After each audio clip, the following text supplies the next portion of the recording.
बिस्मिल्लाहिर्रहमानिर्रहीम। Dear student, अस्सलाम वालेकुम। आज आपका टॉपिक है इंतकाली एनर्जी बदरिया waves, wave as carrier of energy. Topic को अगर देखा जाए तो इसमें तीन अल्फाज वाज़े हैं। एक इंतकाल का है और एक एनर्जी का है और एक वेव्स का है। इंतकाल इंग्लिश में कहते हैं ट्रांसफ़र। याद रहे, इंतकाल का लफ्ज़ी मतलब एक जगह से दूसरी जगह मुंतकिल होना होता है। ट्रांसफ़र का इंग्लिश में भी यही मतलब होता है। अब इंतकाल एनर्जी यानी कि अब दूसरी बात ये आ गई है कि एनर्जी का इंतकाल, एनर्जी को एक जगह से दूसरी जगह पहुंचाना बजरिया वेव। किसके ज़रिए? वेव के ज़रिए। अगर इंग्लिश में इसमें देख लें तो wave as carrier of energy. Wave mean wave है, एज इसका मतलब होता है बजरिया, जरिया, कैरियर उठा कर ले जाने वाला, ऑफ एनर्जी, एनर्जी को। लिहाजा इंतकाल एनर्जी बजरिया वेव वाज़ेह होता है कि वेव के ज़रिए एनर्जी का एक जगह से दूसरी जगह मुंतकिल होना है। अब क्योंकि वेव आप पीछे पढ़ चुके हैं, मैकेनिकल वेव्स, मैकेनिकल वेव जो होती हैं ऐसी वेव होती हैं जिनके प्रोपगेशन के लिए, इनके गुजरने के लिए मीडियम की ज़रूरत होती है। अब मीडियम सॉलिड भी हो सकता है, लिक्विड भी हो सकता है, गैस भी हो सकता है। याद रहे, मैकेनिकल वेव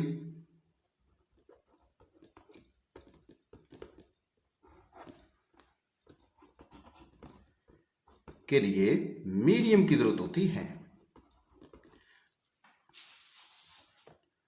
मीडियम तीन तरह के हो सकते हैं। सॉलिड हो सकता है, लिक्विड हो सकता है और गैस हो सकता है।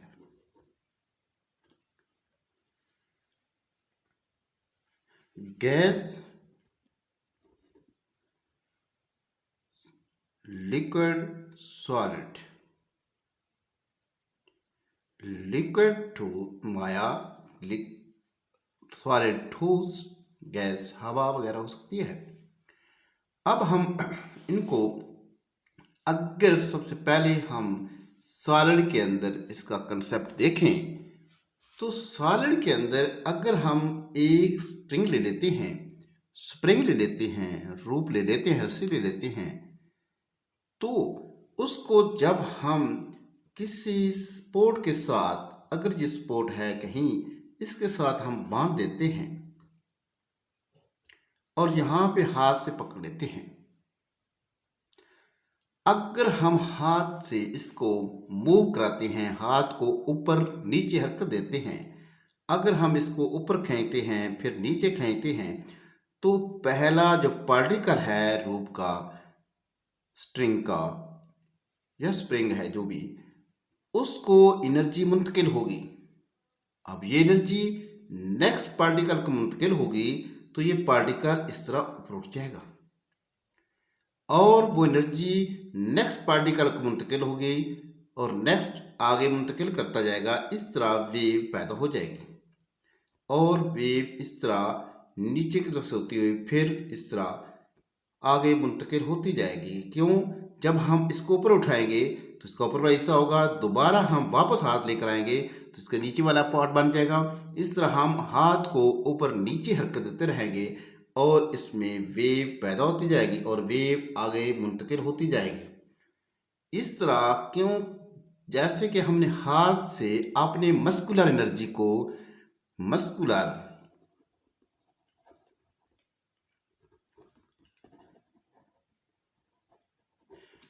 जो हमारे जिस्म की एनर्जी थी, उस एनर्जी को हमने मटेरियल को मुंतकिल किया।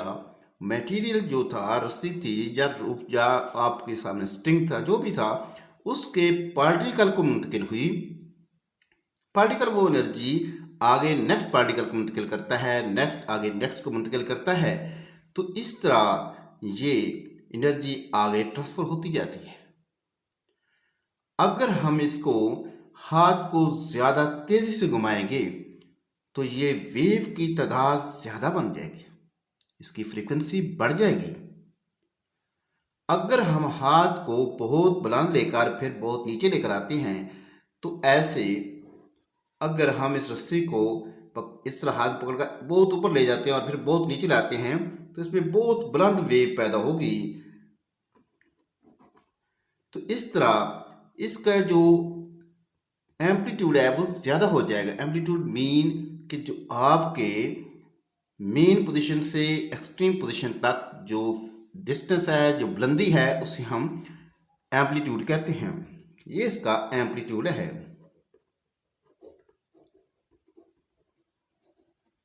एम्पलीट्यूड उसके बाद जितना आपकी अर्थ की हरकत ऊपर नीचे ज़्यादा होगी उतनी एम्पलीट्यूड बड़ा बनेगा। जितना एम्पलीट्यूड बड़ा बनेगा और वेव की एनर्जी भी आगे ज़्यादा मुंतकिल होगी। याद रहे, इसी तरह हम जब हवा की बात करेंगे, ये तो सॉलिड की बात हुई है, अगर हम हवा की बात करते हैं, जैसे कि हम यहाँ पे अगर आवाज़ निकालते हैं, बोलते हैं, तो हवा के आगे जो पार्टिकल हैं, मॉलिक्यूल्स हैं, वो मॉलिक्यूल्स आपस में प्रेस हो जाते हैं। जब वो प्रेस हो जाते हैं, जब जो ही हम मुंह बंद करते हैं, रुक जाते हैं, तो अगले लम्हे ये दबा हुआ हिस्सा आगे चला जाता है और बाकी हिस्सा खुल जाता है। नेक्स्ट जब हम बोलते हैं फिर कंप्रेशन बन जाता है और रेयरफैक्शन आगे मुंतकिल होता है। कंप्रेशन के बाद रेयरफैक्शन आता है। जो ही हम अपना मुंह बंद करते हैं, एनर्जी रोकते हैं, तो हवा का कॉलम खुल जाता है और जो ही हम फिर बोलते हैं तो वो हवा के कॉलम के ऊपर एनर्जी पड़ती है, प्रेशर पड़ता है, वो कॉलम फिर दब जाता है। इस तरह ये दबा हुआ हिस्सा फिर खुला हुआ हिस्सा, फिर दबा हुआ हिस्सा, फिर खुला हुआ हिस्सा, यानी कि ये कंप्रेशन आ जाएगा और खुला हुआ हिस्सा रेयरफैक्शन आ जाएगा।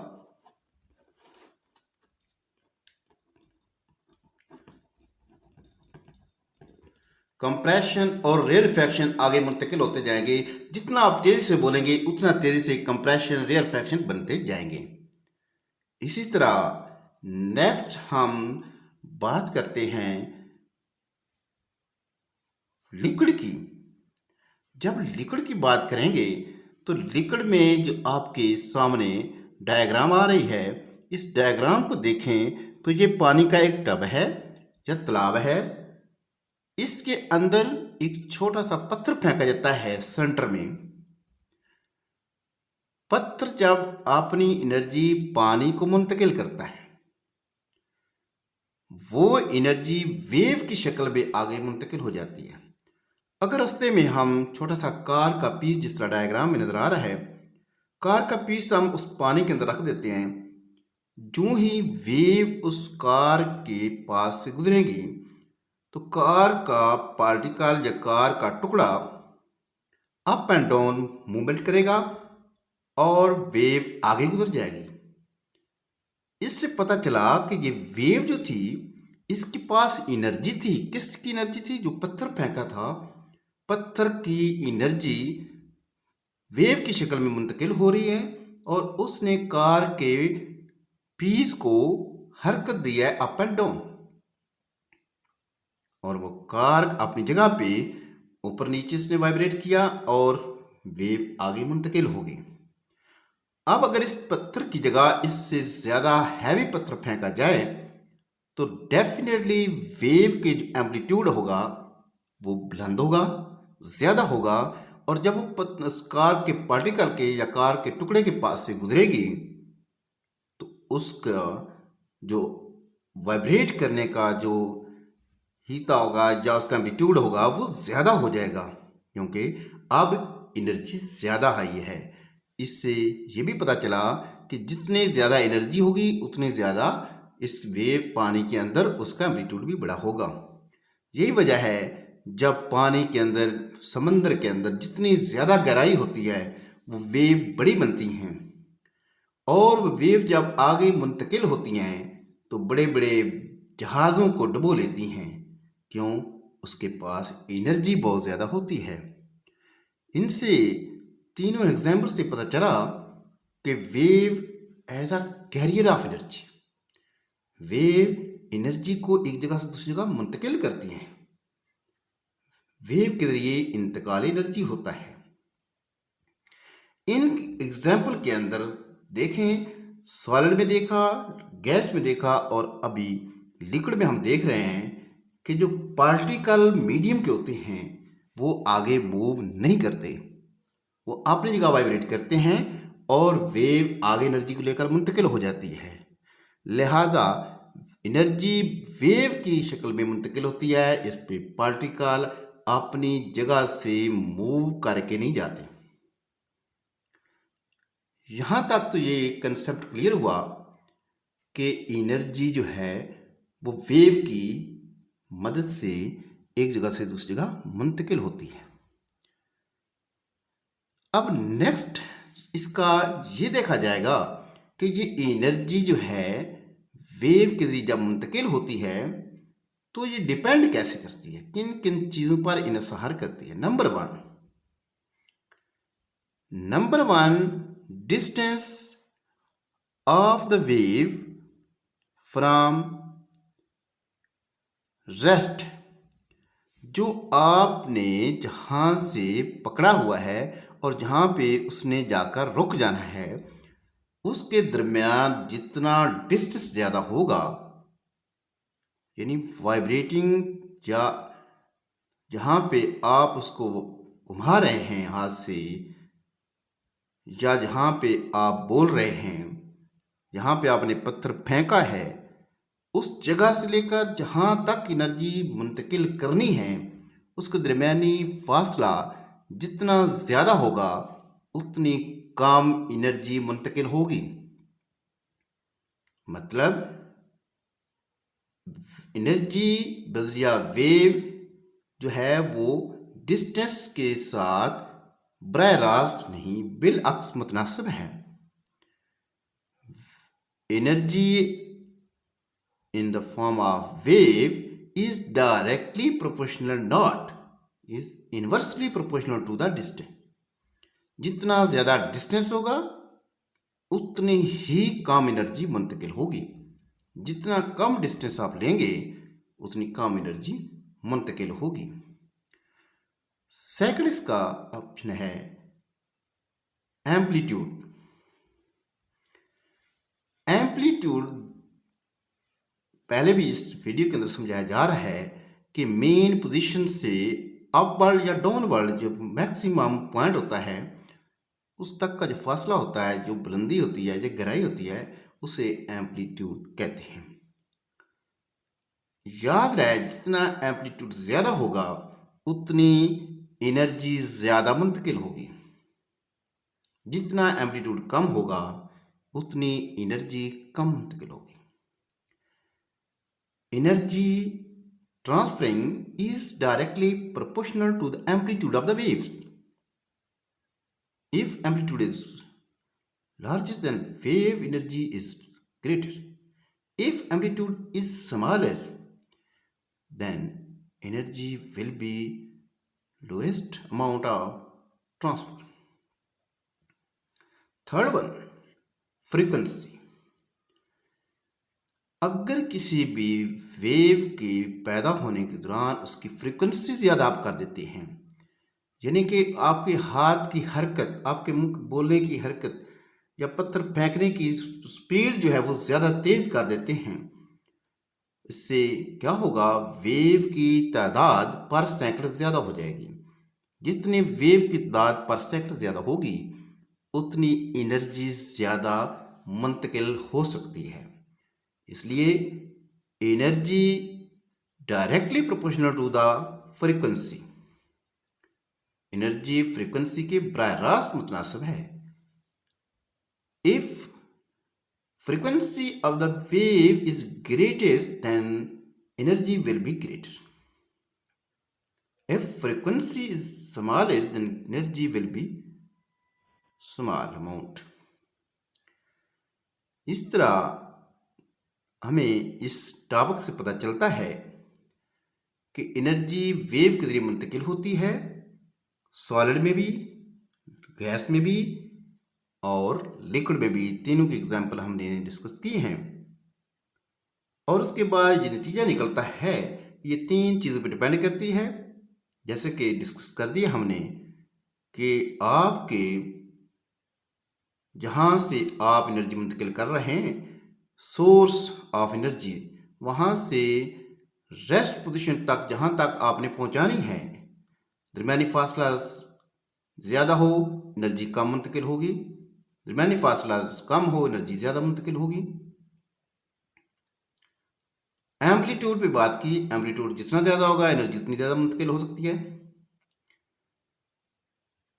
फ्रीक्वेंसी की बात की, जितनी फ्रीक्वेंसी ज़्यादा होगी उतनी आवाज़ ज़्यादा मुंतकिल होगी, उतनी एनर्जी ज़्यादा मुंतकिल होगी। अब अगर देखा जाए, जैसे कि पानी की बात की, जहाज़ की बात मैंने आपको डिस्कस करके दी। अगर समंदर के अंदर बहुत बड़ी बड़ी वेव जब पैदा होती है, उनका एम्पलीट्यूड बहुत बुलंद होता है, तो वो बहुत आगे जहाज़ों को नुकसान दे सकती है। बहरी जहाज़ डूब भी जाते हैं, कश्तियाँ डूब जाती हैं, क्योंकि उसका एम्पलीट्यूड ज़्यादा है, एनर्जी ज़्यादा मुंतकिल हुई है। इस तरह आवाज़ की अगर बात की जाए, जो कंप्रेशनल वेव भी होती हैं, उस दौरान अगर बोलने वाले और सुनने वाले के दरमियानी फासला हम कम कर दें तो आवाज़ बुलंद हो जाएगी। अगर उन दोनों के दरमियानी फासले को बढ़ा दें, जैसा कि गाड़ी आ रही हो आपकी तरफ, तो लगातार आवाज़ बुलंद हो रही है, क्योंकि दरमियानी फासला कम होता जा रहा है। अगर गाड़ी आपसे दूर जा रही हो तो आवाज़ मध्यम होती जाती है, क्योंकि दरमियानी फासला बढ़ रहा है। उम्मीद करते हैं आप इस टॉपिक को बआसानी समझ सकते होंगे। इजाज़त चाहते हैं, शुक्रिया।